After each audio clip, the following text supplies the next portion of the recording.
It didn't take long for Nissan to update the 2017 Nissan Navara ST-X, with the Series 2 upgrades coming online not long after the vehicle's initial launch, just on 2 years to be exact.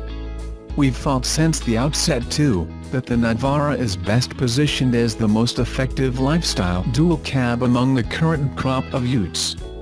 Some are better off-road, some are better with a load in the tray, and some are better value, but few make a better all-round proposition as a lifestyle choice.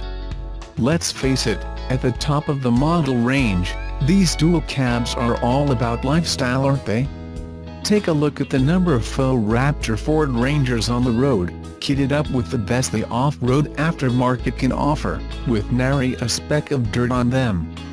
These dual cabs are more about the image they project than workhorse or off-road capability. That aforementioned all-round lifestyle statement is due to one crucial Navara underpinning: coil springs at the rear as opposed to the traditional leaf spring arrangement. It means the new Navara has never been at ease with 500 kilograms in the tray, but then how many high-end dual cabs like the ST-X on test here get properly loaded up? In our experience, very few. What the Navara needs to do then, is handle the bump and grind of daily driving, unladen, as well as, if not better than the competition. I switched straight from this ST-X Navara into a Mazda BT50 XTR, and it provided an interesting back-to-back comparison of coils versus leaves. While the coils used here in the Navara are by no means perfect, they are definitely more accomplished than the rest of the segment around town, unladen. Diving into my notes from a previous life in a now ancient dual cab mega test from 2008, it reminds me the Navara was at the time the most accomplished on-road option in the segment. Better steering, better road holding, less rear-end silliness, and a punchy diesel engine made for excellent on-road behavior. A decade is a long time in motoring terms, but it's relevant to note the Navara's position atop the dual cab pile at that point. No pressure on this new generation Navara, then. The ST-X sits at the top of the Navara range, and as such, standard equipment levels are lengthy. Highlights include heated front seats, rear air vents, leather trim, touchscreen infotainment and satellite navigation. Pricing for the Navara 4WD dual cab range starts from $39,990 for the RX, while the ST-X tested here starts from $51,990 before on-road costs. What car advice appreciates most about the Navara is the interior. In short, it delivers an SUV, almost passenger car for that matter, cabin experience, in a dual cab truck body. Only the Amarok can currently match that interior sense of style and comfort, with all other contenders in the dual cab segment still feeling very truck-like. Better than they used to be, sure, but still not perfect by any means. For the outlay, you'd think the cabins should be more like the Navara's then: comfortable, attractive, user-friendly and well executed. These dual cabs aren't cheap by any means. While still missing modern tech like radar cruise control and Apple CarPlay Android Auto, you do get heated front seats, quality leather trim, and a sunroof as standard, swings and roundabouts you might say, then. The cabin is otherwise excellent, the driving position good with a broad scope of visibility, the leather seats comfortable and the heating function much appreciated during a cold winter. We'd love to see Apple CarPlay Android Auto standard, but the Bluetooth system works well enough and the infotainment system is otherwise decent.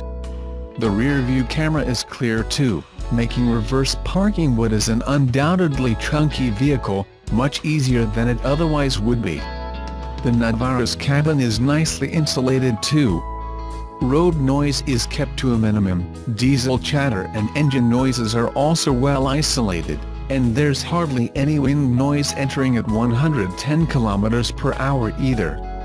It's part of the reason it feels more SUV than commercial, and it's a noteworthy feature for those of you in areas with plenty of coarse chip, or buyers who spend a lot of time on the freeway. The second row provides enough room for adults, even with 6-footers up front. Alternatively, you'd fit 3 teenage children across that second row comfortably. There's plenty of usable storage throughout the cabin, charging outlets and general convenience like second-row air vents. Nissan's touchscreen is by no means a modern marvel, and it's not segment-leading either, but it works well enough, especially the satellite navigation, which is clear and accurate. On paper, the 2.3-liter twin-turbocharged oiler presents as an attractive prospect. With 140 kilowatts and 450 Newton-meters, the numbers make a solid case for real-world punch, and that is very much the reality. Matched to a 7-speed auto, it's efficient too, returning 10.7 L/100 km during our week of testing against a, shall we say, optimistic ADR claim of 7.0 L/100 km. Much of our driving was around town too, which means those of you on the rural fringes should see even more efficient figures. We love the way the gearbox doesn't hunt and shift merely for the sake of it, rather it always knows which gear is the right ratio for the given throttle load and road speed, and shifts snappily when asked to under hard acceleration. Any of you who've had experience driving these vehicles back in the bad old days, will be blown away by how rapidly you can punch something like the Navara along in 2017. Our only real issue with the drive experience is the steering, which feels slow and heavy most of the time. It jars with the engine, gearbox and suspension, which encourages you to have a go, even on twisty roads. The steering at low speed is heavy, which can be annoying when you're parking in tight spaces, and the wide ratio, 3.75 turns lock to lock, means you have to row on the wheel a bit. At speed, it's not as sharp and direct as something like the Amarok, for example. Around town, on our pockmarked roads, the Navara's coil springs work well unladen. It soaks up bumps comfortably and without skipping all over the place like some dual cabs tend to do. It's a little harder to unsettle, more efficient at power transfer, and reassuring even on damp roads. Second-row passengers backed up our comfort reading from the front seat too, commenting they weren't being shaken about as you might expect. Aside from the aforementioned steering, the Navara is excellent around town or out in the country.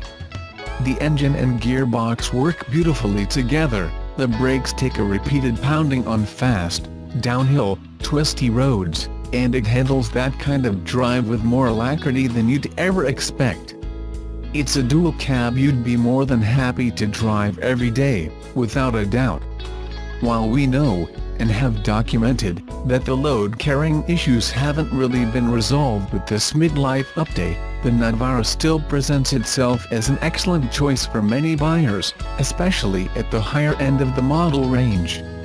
If we first accept that few buyers ever load their highly spec'd, not to mention expensive, dual cabs up with much more than the gym bag or the kids' mountain bikes and sports gear, the reality of what the vehicle does with 650 kilograms in the tray isn't as relevant.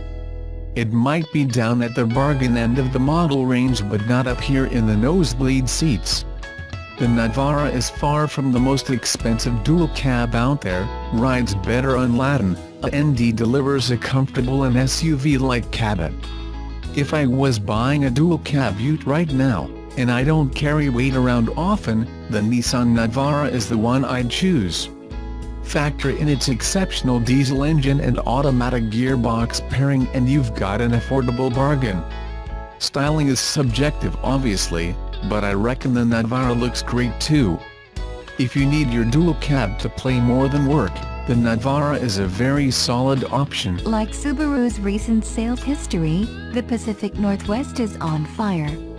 Just outside of Portland, Oregon, some thoughtless teenagers carelessly tossed fireworks into the hot, dry woods of Eagle Creek where it had been about 2 months since the last rainfall. No surprises about what happens next.